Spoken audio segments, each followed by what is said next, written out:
911, what's your emergency? Carla Jenkins had taken thousands of calls, but this one didn't start with screams. Just breathing, then tapping, then a whisper, help. She almost missed the truth until she heard a voice she hadn't heard in years and realized the call wasn't from a stranger. Stick around. This story isn't just about saving life. It's about the code only siblings would understand, and the secret message that brought one brother home. If someone you loved was in danger, but could only send you a secret message, would you recognize it? Tell me in the comments what your code would be. The East Side Emergency Dispatch Center never slept, even at midnight. Phones kept watch over a city of 500,000, catching the trouble that moved quietly through dark streets. For 23 years, Carla Jenkins had walked these halls, watching rookie dispatchers arrive with bright eyes and leave with shadows under them.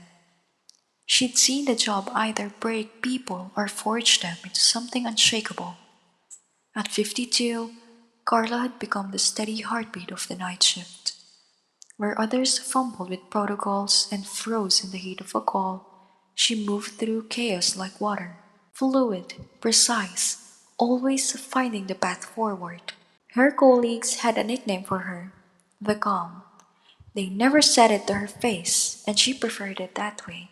It wasn't bravado, just fact. When panic surged, she anchored the room. Her workstation was neat and precise. Four glowing monitors, a warm desk lamp, a chipped coffee mug, three aligned pens, and an unusual stress ball. Hidden in her desk drawer was a face-down photo of a younger Carla beside Chris, 25, laughing, full of big plans and bigger risk. That was before the argument, before the words that could never be taken back. Family is supposed to be the one call you never have to make. It had started small, the way more fractures do. Chris had needed Chris had needed money again, not for rent this time, but for a business opportunity that according to him was going to change everything. Carla had refused, telling him it was time to take responsibility for his choices. He'd called her controlling, accused her of not understanding what it meant to dream bigger than safe government paycheck. You sit in a chair dispatching other people's emergencies, it snapped. When was the last time you actually lived your own life? She'd hung up on him. That was 2 years, 3 months, and 16 days ago. A voice in her headset. Officer Adam on a routine stop pulled her back. Outside, the city churned. Inside, Carla moved to the steady rhythm of protocol. Home was a tidy apartment with potted plants, frozen meals, and the quiet she'd learned to fill. Some nights, her hand hovered over a number she'd memorized but never called. That evening was a routine. Shift change chatter, the coffee machine's last gurgle, and Carla settling in to review the day's reports. She didn't know it yet, but tonight would break that rhythm. It had been over 2 years since she'd last heard her brother's voice. And when she finally did, it wouldn't be at a dinner table or through a chance encounter on the street. It would come through her headset, on a line reserved for emergencies. The call came exactly 26 hours later. Carla had just finished dispatching units to a three-car pileup on Highway 45 when Line 3 lit up again. At first, she almost answered on autopilot until she saw the number glowing on her console, same as last night. A knot formed low in her stomach. She pressed the line. 911, what's your emergency? The same faint breathing filled her headset, but this time she was ready.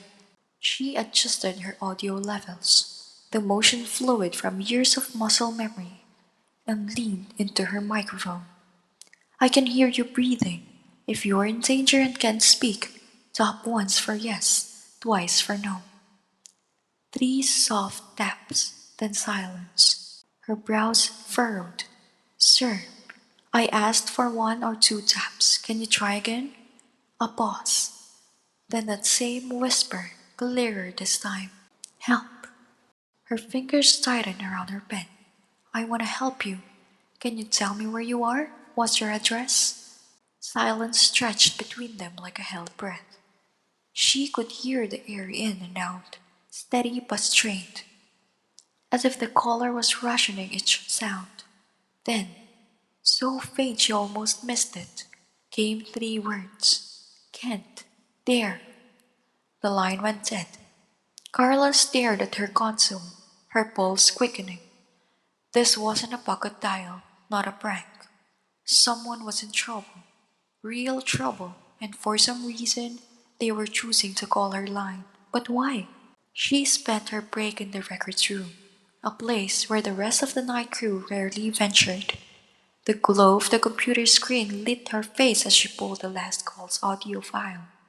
She hit play. That voice, young male, maybe mid-20s, local accent. She'd heard a thousand variations of East Side drawl in her career, but this one had a cadence that lodged itself in her brain. The tapping pattern bothered her even more. Three taps, then two, not random, familiar in a way that made her skin prickle, like a song she knew but couldn't name. The third night, the call came during her dinner break. She was halfway through a turkey sandwich when line 3 blinked to life. She didn't even look at the number. She knew. 911, what's your emergency? The breathing was heavier this time, labored. In the background, she caught other sounds, muffled voices. Maybe a television. The faint beeping of something electronic. It's you again, isn't it? She said softly. The person who called yesterday and the day before. One tap, clear, deliberate. Her pulse studied. Are you hurt? Two taps. Are you in immediate danger? A pause, then one tap. She tried again, leaning forward. Can you speak at all? The whisper came, rough and urgent. Not safe. There. Footsteps getting closer. The breathing quickened, shallow and uneven. Help me, the voice said. And just like that, Carla's blood ran cold. She knew that voice, not a stranger's timbre that happened to be familiar. This was deeper, ingrained. Chris? The name slipped out before she could think better of it. Click, dead there. Carla sat frozen at her desk, headset still pressed to her ear. Her hand hovered over the keyboard as the dial tone hummed in her ears. A flat sound that felt like an accusation. Her brother. After all this time, she pulled out the call log again, staring at the number. It was the same one that haunted her screen for 3 nights straight. She replayed the latest recording, running it through filters, isolating the background. Definitely a commercial space. She could make out the steady electronic beep of a barcode scanner. And there it was. The answer to the tapping pattern. 3 taps, then two. Not Morse code. It was their code. The one they'd made up as kids. Knocking on their shared bedroom wall when their parents fought downstairs. 3 taps for I. 2 taps for love. 1 tap for you. The calls weren't just a cry for help. They were a message only she was meant to understand. The fourth night, she nearly missed him. She was training a new dispatcher when line 3 blinked at 11:52 p.m. By the time she slid into her chair and answered, the breathing was already there. Chris, is that you? 1 tap. Where are you? Store, came the whisper. Can't leave. They watch. A chill crawled up her spine. Who's watching you? Are you being held against your will? The pause was long enough for her to think it gone. Then, not, not exactly. Complicated. I need more information. Are you at work? Is this your job? Yeah, night shift, but they... More footsteps. Then his voice dropped to a near breath. Gotta go. Chris. Click.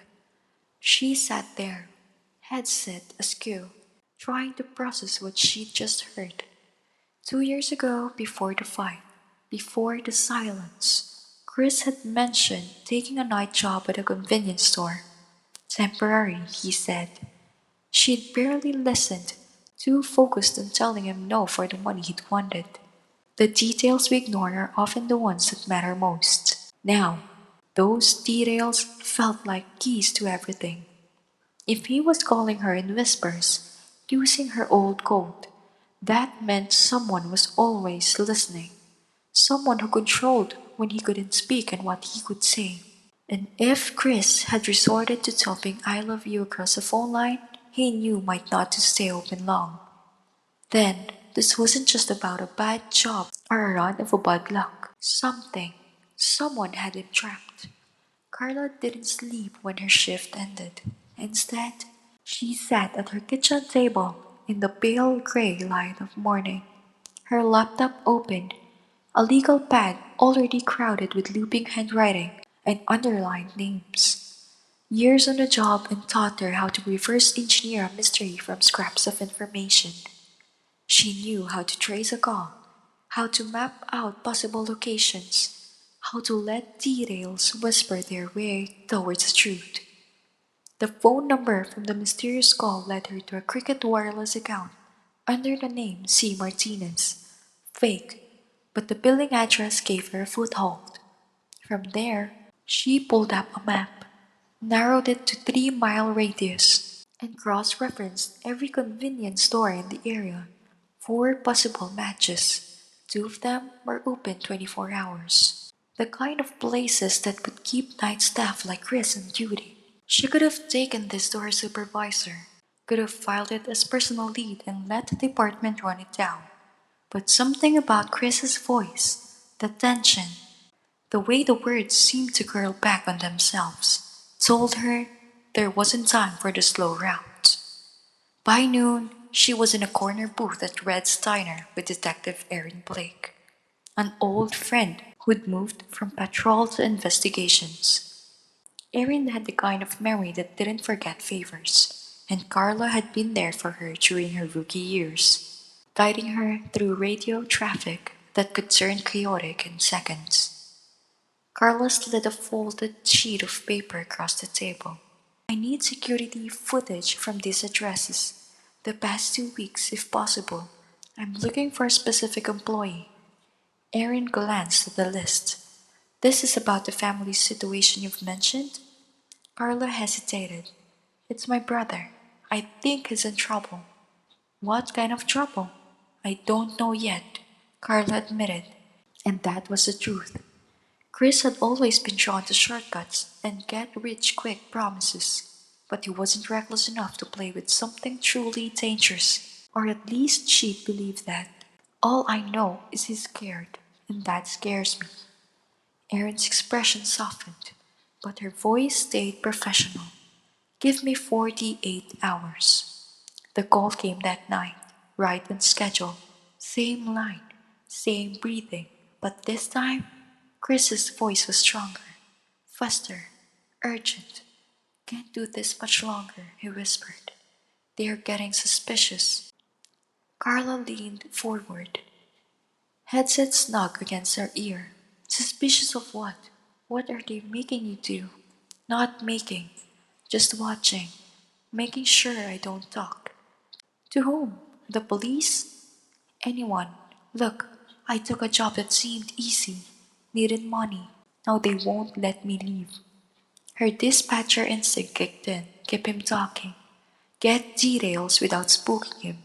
What kind of job? Stores legit during the day. At night, his voice dropped even lower. Different business, back rooms for meetings, storage. I just work the register. Act normal if anyone comes in. Carla's stomach tightened. Drug deals? Bigger than that.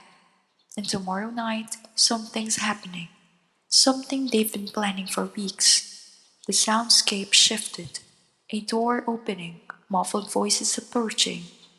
Chris's breath hitched. I have to go, but Carla, if something happens to me, nothing's going to happen to you. The storage unit in Franklin Street, number 247. There's stuff there you might need. Her grip on the desk tightened. Chris, I'm sorry for everything. The fight, the things I said. I just wanted you to be proud of me for once. The line clicked dead. For a long moment she didn't move. His words, that apology, felt heavier than anything else he'd said. At dawn, Carla sat outside the Franklin Street storage facility. Erin's call were playing in her mind. Chris was working nights at the quick stop, shadowed every shift by two men who never bought anything and never left his side. The air smelled like rust and rain as Carla walked toward the back row of units. Number 247 was tucked behind a sagging fence. Its locked more for show than security. Erin had slipped her a pair of bolt cutters, and Carla's hands shook as she snapped through the metals. The door groaned as she lifted it. Inside, the light from her phone swept across stacked boxes and folders. What she found made her chest go cold. Photos, documents, financial records, shipping manifests, bank statements, license plate numbers scrawled on scraps of papers, faces caught in grainy security stills. Chris hadn't just wandered into danger. He'd been collecting evidence, tracking movements, building a case in secret. And now, whatever was planned for tomorrow night, he might be the only witness who could connect it all. She stepped back, the smell of cardboard and dust filling her lungs, the weight of the truth pressing against her ribs. Chris hadn't been calling 911 because he couldn't figure out another way out.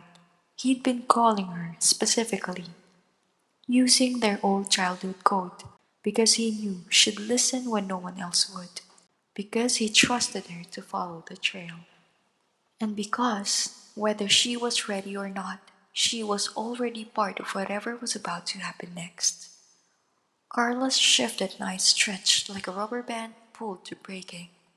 Every ringing phone, every coded entry on her console seemed to crawl by in slow motion. She could process a multi-car pileup on Highway 8, send EMS to a heart attack on West Side, and still, part of her brain was fixed on one thing. Line 3. That blinking square was all she saw in her mind. She'd already briefed Detective Erin Blake on what she'd found on the storage unit.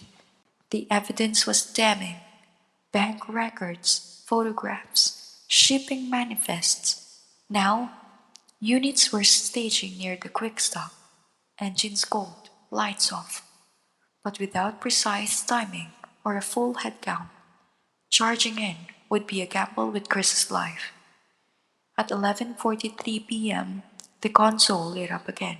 She hit the button. 911, what's your emergency? Chris's voice slid into her ear like a wire pulled tight. Low, urgent, frayed at the edges. It's starting, he whispered. They sent the day manager home early. Doors are locked. 6 inside, maybe more outside. Carla was already typing. Timestamp, location, head count, her fingers moving almost independent of her thoughts. Are you safe right now? For the moment, I'm in the stockroom, but they'll want me up front soon. Listen, the meeting's about the warehouse job tomorrow night. Big score. They've been planning it for weeks. Carla's screen filled with the text as she relayed everything to the tactical channel. Her headset picked up the background noise. Voices, a heavy box shifting, the sharp electronic beep of the register. Only it wasn't random this time. It was rhythmic, like a countdown. They're moving boxes, Chris said. Heavy ones. It's happening fast. Stay put. Help is on the way. No, if they see police outside, it's over. You have to wait until. A new voice cut in, sharp and impatient. Chris, up front, now. I have to go, he murmured. Chris, but his footsteps were already moving across the harder floor. A hinge squealed. The audio dulled. Phone stuffed into a pocket. But she could still make out snatches of conversations. Warehouse on Fifth Street. Guard changes shift at midnight. Trucks will be in position by. Then Chris's voice again. Louder. Strained. Hey, everything's clear out here. No cars, no nothing. You seem jumpy tonight, another man said. Just tired. Long week. Well, stay alert. This whole thing falls apart if someone strolls in. Carla pressed the headset tighter. Every muscle in her shoulders locked. The tactical team was now 3 blocks away, still holding for her signal. Chris was in the middle of them. Any sudden move and he'd be crushed between police and criminals. Through the phone, she heard drawers opening, cash counted, voices shifting tone from businesslike to casual. The meeting was winding down. This was her gap. Distracted suspects, units in place. If she waited for perfect, she might lose him forever. She keyed the tactical frequency. All units. Subject in front of the store. Multiple suspects. Armed status unknown. Approach with extreme caution. Back in her ear, Chris's breathing quickened. Something's off, he said in a near breath. They keep watching me. I think they know. Know what? That I've been keeping records. One guy's been asking about my phone. Carla's pulse slapped against her ribs. Chris, listen to me. Too late. The other voice was back, harder now. You've been making calls, Chris? Just ordering dinner earlier. Pizza Palace. Let me see your phone. My phone? Why would? Just hand it over. Through the line came the shuffle of movement. What's this? The man said. His tone was a blade. 4 calls to 911 all around midnight. Pocket dials, Chris said quickly. The phone's been glitching. The slap came like a gunshot in her ear. Chris's breath hitched. You working with someone? No, I swear. Another hit. Something metal clattered to the floor. Check the back room. Carla's mind snapped to the boxes, the evidence. If they found them, Chris was done. Her eyes flicked to the tactical GPS. 30 seconds out. That could be too long. She opened all channels. Her voice cut through the network like steel. Quick stop on Brennan. Armed suspects on scene. Possible hostage code 3.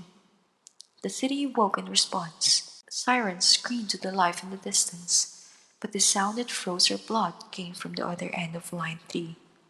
They're coming, a man yelled. How? The phone. He's been calling them. A door slammed. Footsteps pounded. Then Chris's voice closer to the mic, raw with fear. Carla, you still there? I'm here. Where are you? Back room. They locked me in. But there's an exit fire door. Can you reach it? I think so, but wood splintered. Shouting poured in. Someone was breaking down the door. They're coming back, Chris panted. Handles turning. Chris, go. Find a fire exit now. Outside, sirens swelled. 2 blocks, maybe one. Inside, footsteps thundered closer. She could hear the metallic rattle of the handle, the sharp crack of the lock's last second. Somewhere in that razor-thin space between rescue and ruin, her brother's voice came again. If I don't make it, you will, she snapped. You're walking out of there with me on the line. The banging grew violent, then silence. Her headset filled with nothing but her breathing and the faint hum of the dispatch floor around her. Chris? No answer. And then the channel erupted. Dispatch, this is Unit 12. We've got eyes on a male exiting the rear of the quick stop on foot, moving fast. Relief crashed over her so hard she nearly forgot to breathe. But the tactical frequency cut in again. Urgent, sharp. But the tactical frequency cut in again. Urgent, sharp. Suspects are pursuing, 2 on foot, 1 vehicle circling to the back. Carla was already relaying routes, intercept positions, and backup requests, but the picture in her head was only her brother, running through wet alleys, heart pounding, danger snapping at his heels. The tactical team hit the quick stop like a breaking wave, front entrance crashing open, officers flooding inside, commands ricocheting off metal shelves, and at the same moment, the fire exit in the back slammed against the wall, its alarm wailing into the night. Carla heard it through her headset, boots pounding, suspects shouting, the chaotic blur of a scene tipping from control to capture. Then a call on the open channel froze her breath. Officer down! She gripped the edge of her desk. Not Chris, she whispered, barely audible even to herself. Please, not Chris. Seconds stretched. Then, Detective Aaron Blake's voice came through, crisp and steady. Suspect in custody. Civilian safe. Repeat, civilian is safe. On line 3, somehow, still open through it all, she heard Chris's breathing. Fast, ragged, but steady. You okay? She asked. Yeah. Bruised, scared, but okay. His voice cracked. They got all of them? Sounds like it. The evidence? Storage unit. You found it? I found it. You did good, Chris. Really good. Silence. Then the sound of him trying not to break. I'm sorry, Carla. For the fight. For the money. For all of it. You didn't drag me anywhere, she said. I'm your sister. This is what we do. 20 minutes later, she stood under the buzz of a quick stop flickering sign. The parking lot was a tangle of crime scene tape and flashing reds and blues. Paramedics checked Chris over, while Detective Blake oversaw suspects lined against patrol cars. Evidence bags moving from hands to unmarked trunks. When Chris finally stepped away from the medics, they stopped just a few feet apart. 2 years of silence standing between them. He looked leaner, older. His smile, though, was the same one from the photo she kept tucked in her desk drawer. I kept thinking about our code, he said. 3 taps, 2 taps, 1 tap. Figured if anyone remembered, it'd be you. I almost didn't. Took me 3 days to put it together. But you did. A ghost of a grin. You always were the smart one. No speeches, no rehearsed apologies, just her arms around him, his weight finally settling against her like someone who'd been holding tension for years. Sometimes the most important conversations happen without words at all. An hour later, she was back at her console, the city's heartbeat glowing across her screens. The quick stop was already turning into a paperwork. Incident codes, statements, chain of custody logs. Detective Blake stopped by before dawn, coffee in hand. The warehouse they were planning to hit? Medical supply company. It would have been $1 million score. Your brother's evidence will bury them. What happens to Chris? No witness protection. Too many key players are already in custody, but he'll testify when this goes to trial. Carla nodded, eyes at the first hints of sunrise through the dispatch center's narrow windows. Maybe tonight she'd call Chris. Maybe dinner somewhere that didn't involve squad cars and caution tape.